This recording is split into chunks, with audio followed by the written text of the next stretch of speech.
Good morning, everyone. I think we're going to get started. As many of you know, my name is Julia Herzing. Thank you for coming this morning on such short notice. I want to thank Sarah Holland for pulling this together on such short notice as well.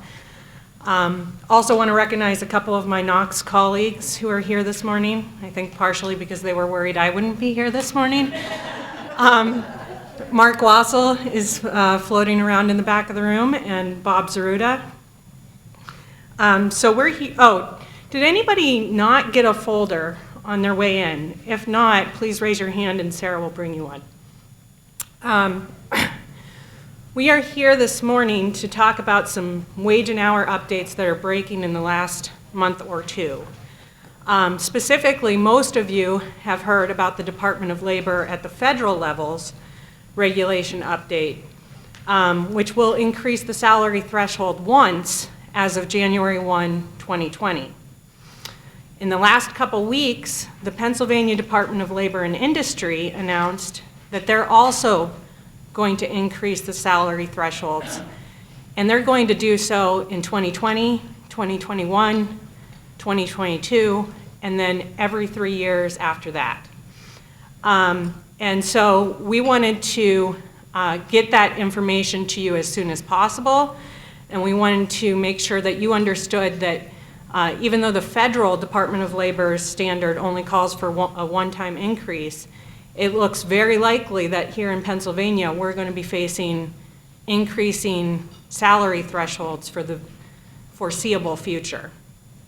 So just a quick reminder on what happened at the federal level. So under the FLSA, we know that back in 2015 and 16, under President Obama, they had attempted to do this rolling salary threshold increase, and that ultimately got enjoined by a court. Then in September of this year, the Department of Labor issued a final rule that updates the salary thresholds for the white-collar exemptions just once in January of 2020. And those changes look like this. Your salary threshold is going to go from $455 per week to $684 per week. That's going to take the minimum annual salary to $35,568. Although the federal rule does speak to the desire to see more regular updates, the reality is that there are no automatic updates built into the federal rule. They're going to have to go back through the notice of proposed rulemaking, the comment period, and the final rule period before they're able to do that. Other changes include an increase to the highly compensated employee standard, which I include here just to tell you that it doesn't apply to you. We do not have that option in Pennsylvania. So under the federal rule, you have an exemption available just if you pay an employee enough money, regardless of the duties test. In Pennsylvania, you have to meet one of those white-collar exemption duties tests, regardless if you meet this threshold.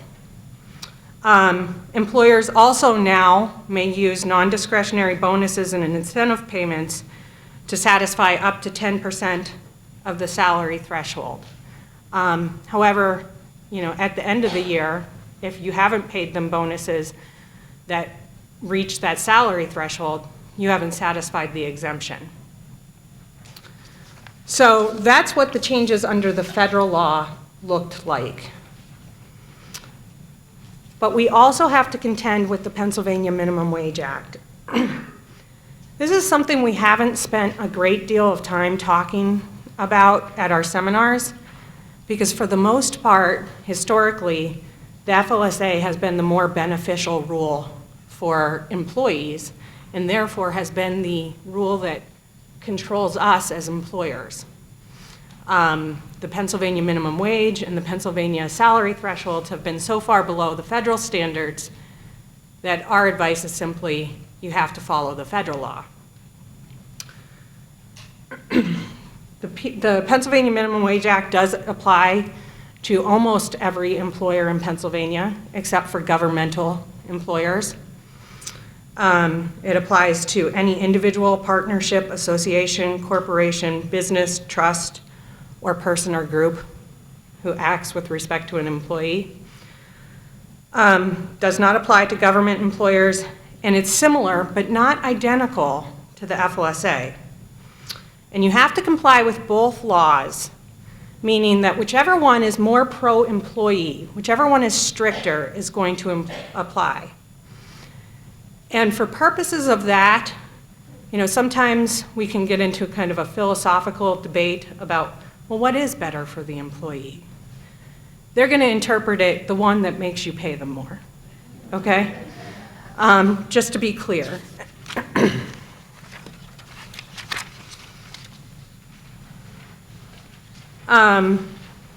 Like the FLSA, the Minimum Wage Act includes several exemptions from overtime, including what we're talking about for the majority of the morning here, the white-collar exemptions. So we're talking about the executive exemption, the administrative exemption, the professional employee exemption. The regulations under the Pennsylvania law have not been updated since the 1970s. And as a result, the current salary threshold in Pennsylvania is just $155 a week. So if you are the rare employer who doesn't trigger the interstate commerce piece of the FLSA, and you only fall under the Pennsylvania Minimum Wage Act, you know, technically speaking, we only have a $155 per week salary threshold. So again, the FLSA has controlled. The $455 per week threshold has controlled for the rest of you. This has been something that Governor Wolf, from the time he took office, has been talking about updating. He has said, I would like to modernize the Pennsylvania Minimum Wage Act. And he has targeted a couple aspects of the Pennsylvania Minimum Wage Act. If you've read any news since Governor Wolf began campaigning, you're probably aware that he's trying to update the minimum wage. He's trying to do that through the legislature. That would be a statutory change. And hasn't had a great deal of success because he's shooting for an aggressive increase to $15 an hour. That is getting some more traction now, so I'm not telling you, ignore the possibility that that's going to happen. I think that it's more likely that we see a more modest increase to the minimum wage than see an increase to the $15 an hour right out of the gate. But the other thing that he has been talking about doing is modernizing the exemptions, getting us away from the $155 a week. When in 2016, when the federal rule failed, the Pennsylvania Department of Labor and Industry kind of started the process of introducing proposed rules that would do this at the state level. In 2018, in January of 2018, Governor Wolf officially announced his proposal, and again, to increase the salary threshold and to clarify the duties test. For your purposes, that is not something that is very worrisome to us, because they have clarified the duties test to more closely align with the regulations under the federal standard. So in fact, they've removed a lot of the questions we used to have about whether we could rely on the federal interpretation of the duties test. In March of 2018, they introduced their proposed rule. That was met with a public comment period that was very critical of the Department of Labor and Industry's proposal. So what did they do? They took their proposed rule in front of a lot of folks down in Harrisburg who said, we think you need more public input. And they took the show on the road. I don't know if any of you in the room were part of these, but they actually had roundtables across the state, including one here in Erie, where they talked to small employers, nonprofits, different groups about the impact that the proposed rule would have on their organizations. They did so to satisfy those folks down in Harrisburg who told them you need more public input on this. And then in 2019, in October of 2019, they announced their final rule. So what is that going to look like?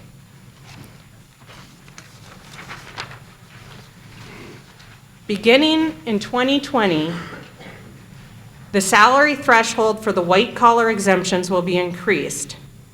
Now, for January 1st, 2020, for purposes of this coming year, if you've been preparing for the FLSA change, you're okay, because they did align their change with the proposed FLSA change. It's going to go to $684 per week. But then just 12 months later, it's going to increase to $780 per week, which is a $5,000 increase if you have somebody right at the threshold.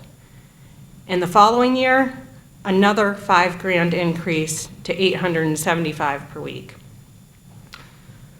So you can prepare for the $684 threshold, but if you're putting somebody right there at that minimum, you're preparing yourself to have to face these decisions on an annual basis going forward.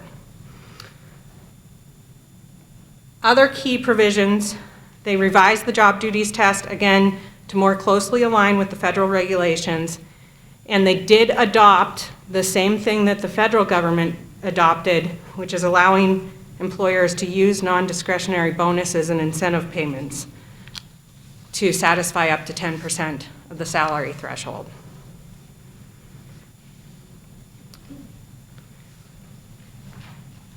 Beginning in 2023, so in 2023 it's going to go up again, presumably. In 2023, and every 3 years thereafter, the salary threshold will automatically update to a rate equal to the 10th percentile of the wages for folks in those white-collar exemptions. So they're going to knock off the bottom 10% every 3 years. And here's another part of that that I don't particularly love. They don't have to tell you what that number is going to be until at the latest 30 days before the change happens. If you read the final rule, if you read the final rule, they have to tell the folks in Harrisburg what that number is going to be at least 90 days prior to the implementation, January 1st of the following year. But they don't have to publish it in a bulletin for all of us until at least 30 days prior to the implementation. So you may have very short notice on what that number is going to look like. Now, maybe I'm making too much ado about that, because maybe we can rely on the number they put in front of the folks in Harrisburg and at that 90-day time frame, because remember, it's formulaic. It's the 10th percentile. But I would be much more comfortable if we had more than 30 days notice of the final number. So is this a done deal? Is this a done deal? Well, there's one or two last Hail Mary possibilities which would keep this from being a done deal, but I do call them Hail Marys. They issued the final regulation on October 17th, 2019. And the only thing that's left for it to do is to go before this Independent Regulatory Review Commission, the IRRC.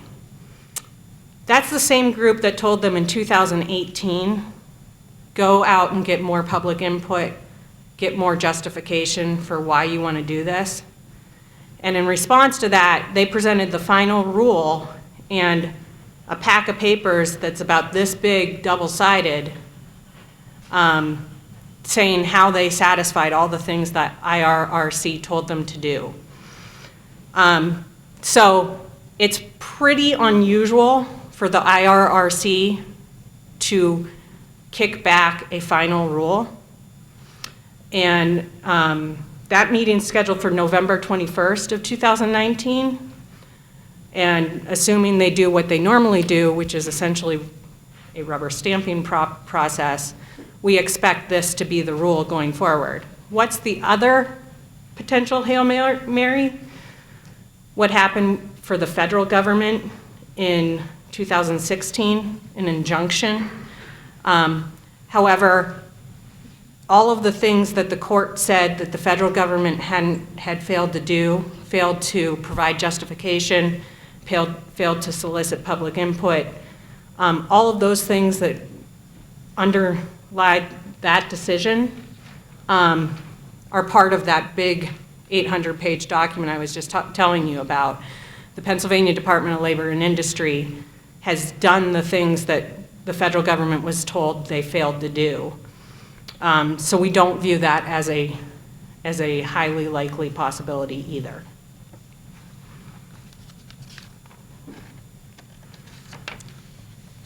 So, what does this mean for your business and how can we begin to prepare? By the way, please, if you have any questions, I'm going to leave time at the end, but also feel free to raise your hand. The changes for January 1, 2020 are the same under both the state and federal regulations. Employers must pay a minimum salary of $684 per week, which is a much less aggressive salary increase than the federal government had been shooting for back in 2016. They were going to take it into the 40,000s right out of the gate. We're only going to 35, I think. So for 2020, maybe that doesn't seem like as daunting a task as it did back in 2016. But barring an adverse ruling by the IRRC, Pennsylvania's rules go into effect, and you're going to face these automatic increases for the next 3 years after that, and then every 3 years thereafter.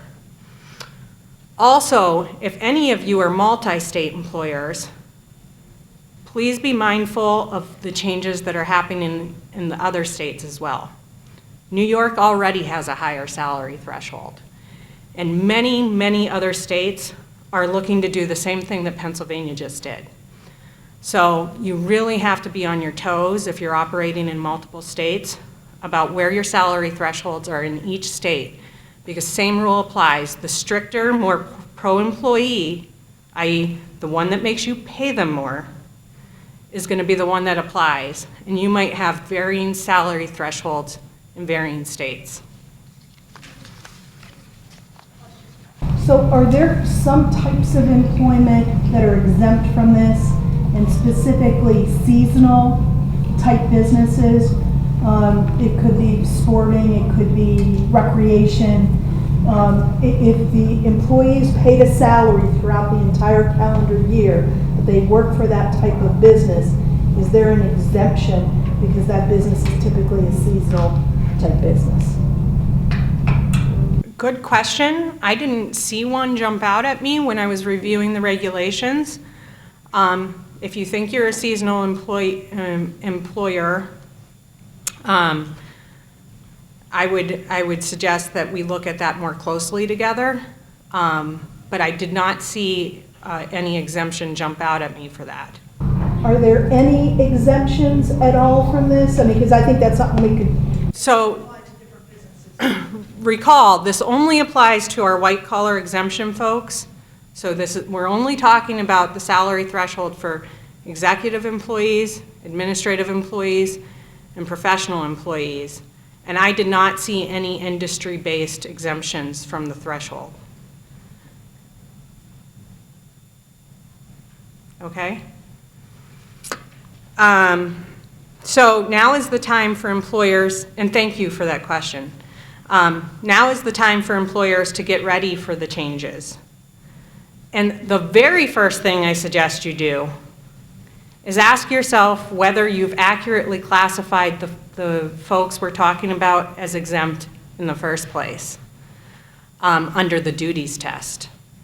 Because if you have a potential misclassification issue, if you're not sure that they're meeting the duties tests, which I've included the duties test at the end of this presentation just for your information, If you're not sure that you're meeting the duties test, this provides you an opportunity to reclassify them without, without necessarily running up any red flags.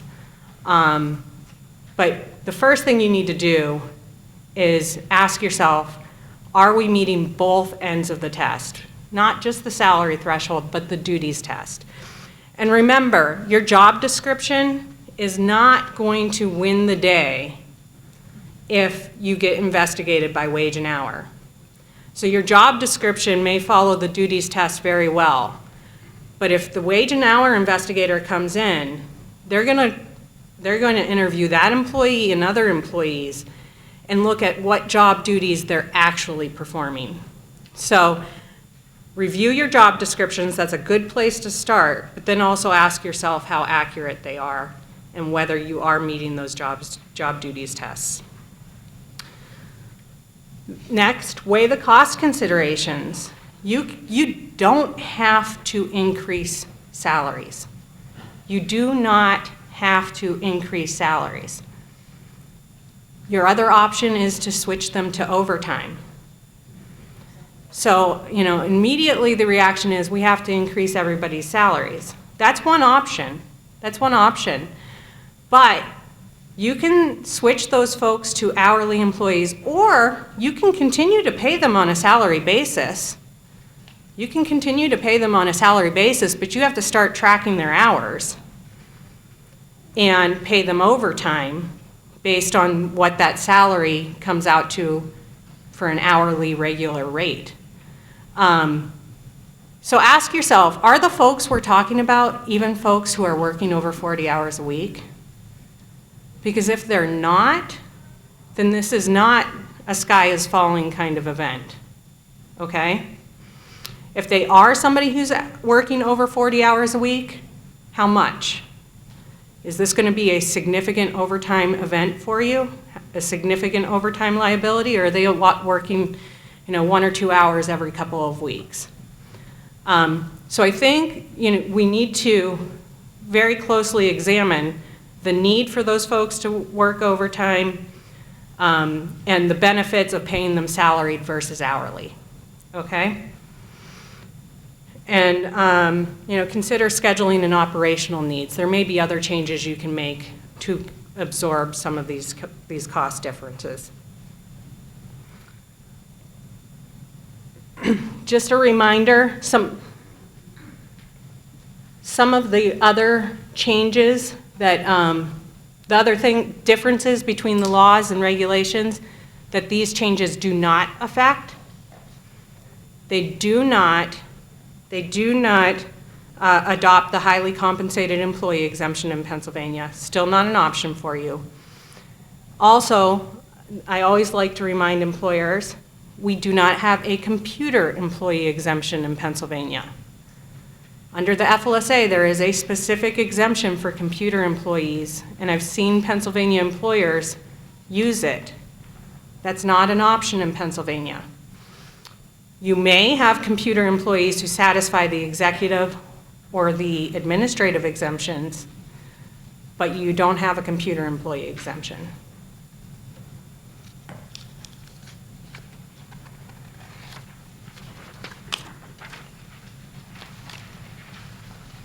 And then, like I said, I wanted to provide a quick overview of the duties tests to remind you of the 3 exemptions that we're talking about.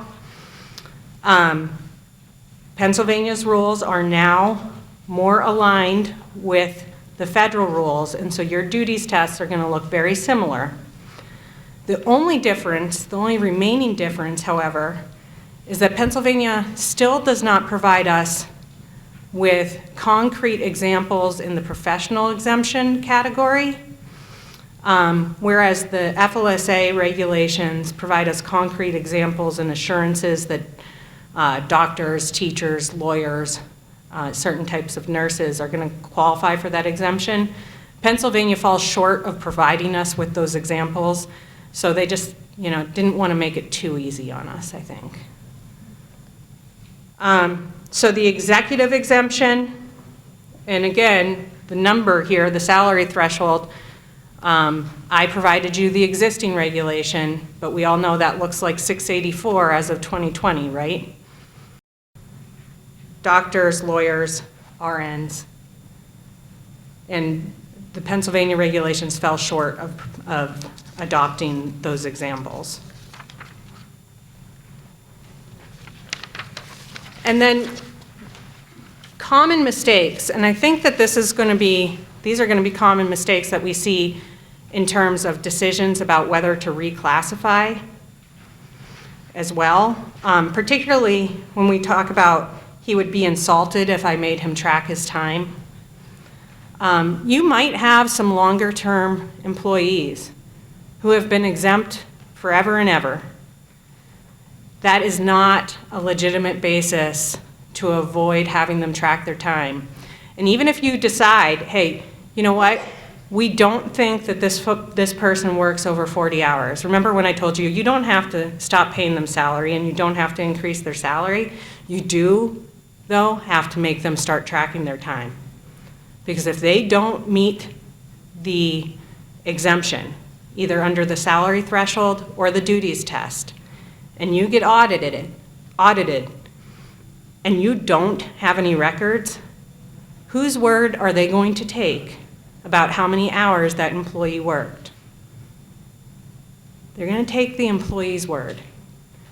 So you do need to make that person, even if you continue paying them a salary, you do need to make that person start tracking their hours. She works when she wants to. That's another really huge mistake.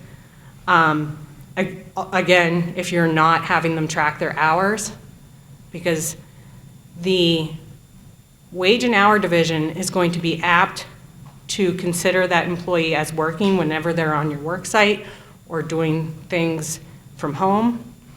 And if you're not tracking those hours, you could be in for some hurt. I have employers who say, oh, this person comes in, but they're not working, or they don't work during their lunch, but we don't track that. If they're not going to meet the exemption requirement, please have them track their hours. Somebody who knows confidential information, that does not qualify as an exemption under the FLSA.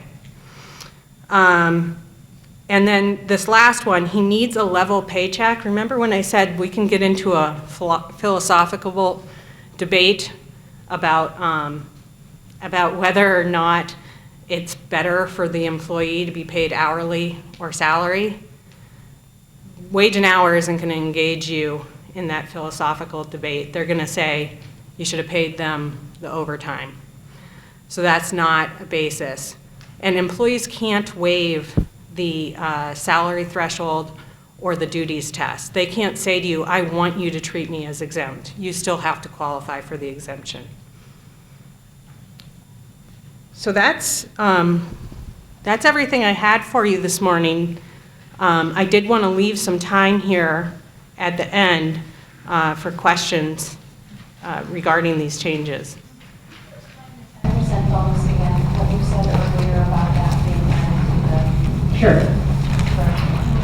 So The question was if I could explain the 10% bonus that is being added to the regulations.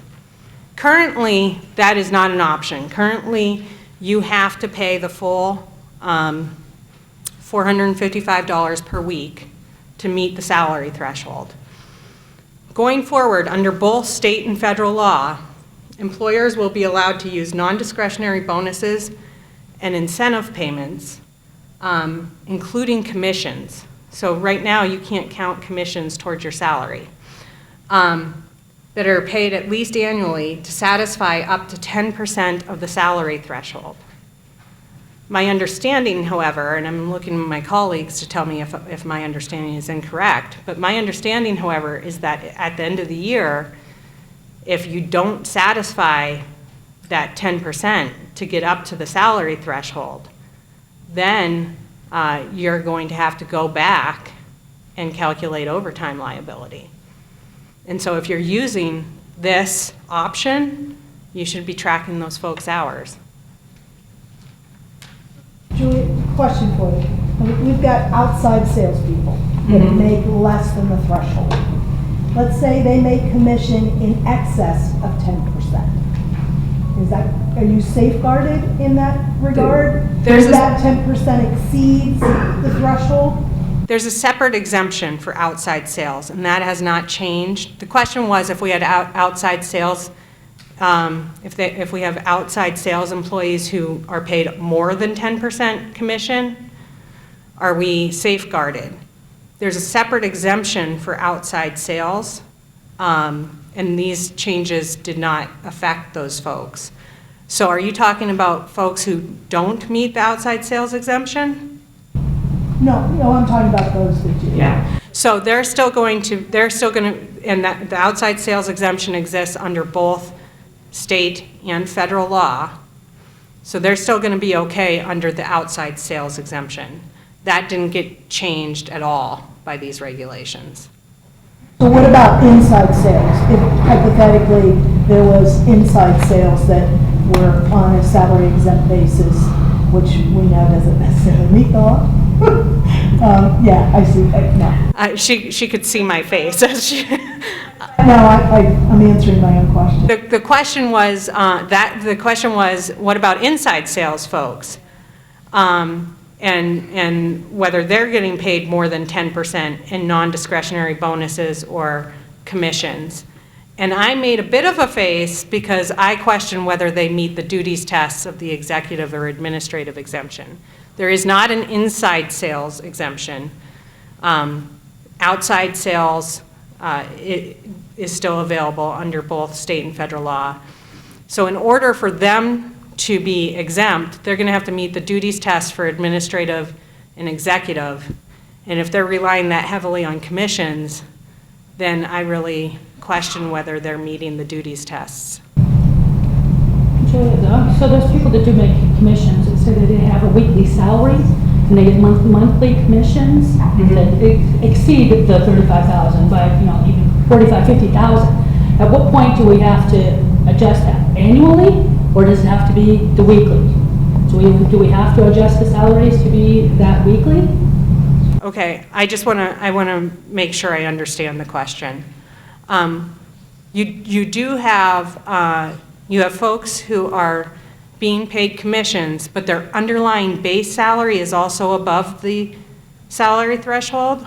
Well, say their underlying their salary is $500 a week, Okay. but their commission is paid monthly, which is a large sum. And then at the end of the year, they're well over $45,000.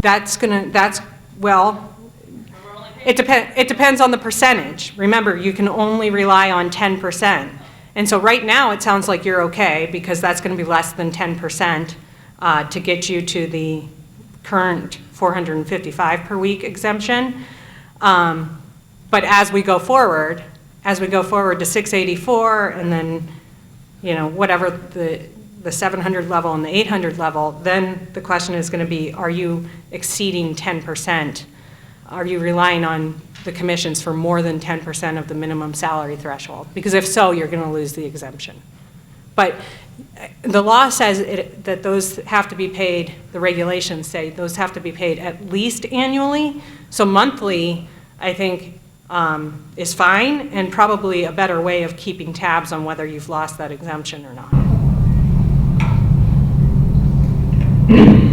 On the professional exemption, when they say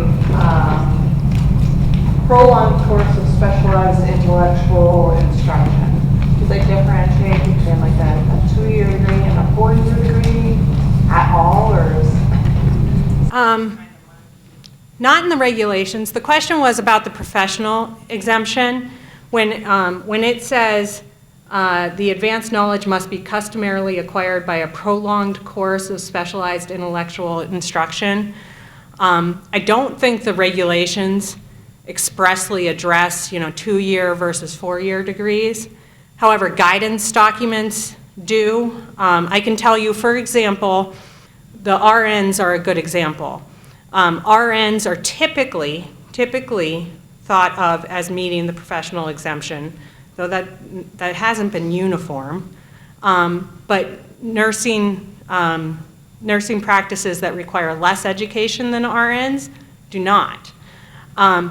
So I think that we could say, you know, there might be a little bit of a rule of thumb that 2-year degrees typically will not meet this, but they don't give you any express assurances or say it has to be a 4-year, it has to be beyond a 4-year. A lot of the folks who do fall under this are beyond a 4-year, but then teachers aren't, right? And teachers do meet the exemption. So they fall short of giving us those hard and fast rules. Okay. Do you know or anticipate how labor and industry will regulate this? Will they coordinate with the Department of Labor in any way, or is that pretty much unknown? Do I know whether, how they will regulate this and whether they will coordinate with the Department of Labor? I don't. When back in September, when we only had just heard about the Department of Labor updates, we actually had somebody from the Department of Labor and Industry here. And I talked to him and I said, do you think that, you know, Pennsylvania might back off? And he didn't know. You know, he thought that maybe they would defer to the Department of Labor. Well, clearly they didn't. Right now, I do see a lot more activity from the Department of Labor, from the federal Department of Labor, than I do the Pennsylvania Department of Labor and Industry. But I think that's mostly attributed to who are the employees going to with complaints. I think that they're filing the complaints with the federal government as opposed to the state government, and I think that's why we see more enforcement activity from the federal. Plus, the federal government wage and hour division has a much more robust investigation team. I anticipate that we could see more enforcement activity out of the state if their standards are going to be higher, because the federal Department of Labor, I don't expect to go out and enforce Pennsylvania's standards for them.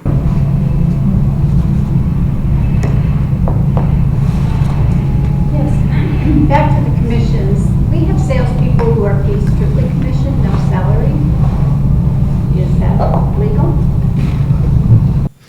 You have sales employees who are paid strictly commission, no salary.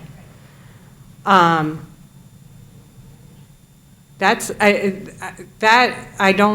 think we should talk about that separately, because I don't think you're meeting even the outside sales exemption. Are these outside sales or inside sales?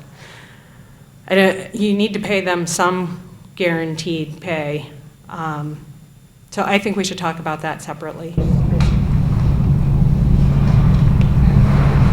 Did the Commonwealth address highly compensated employees at all? Did they tag on to that? No. Did the Commonwealth address highly compensated employees? Did they tag on to the federal rule? No. So that's still not an option for us. Even if you're paying somebody over $106,000, they have to meet the duties test to be exempt.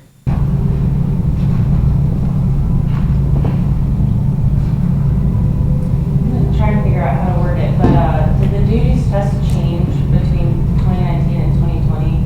Specifically, the FLSA, when I was reading it the other day, say we have a restaurant manager who is performing hourly duties most of the time, but they still have that if something happened, they would be the one to make an executive decision. The FLSA actually used that as a specific example, and I have restaurant managers, but it seems like it got more strict. That Pennsylvania would kind of not have that fall under the exemption.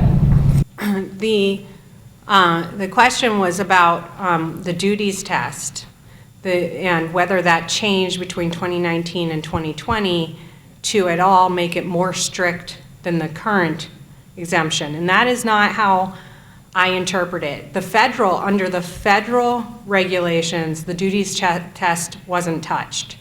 The only thing the federal regulations touched was the salary threshold, the highly compensated employee threshold, which doesn't apply to us, and that 10% option that we were just talking about.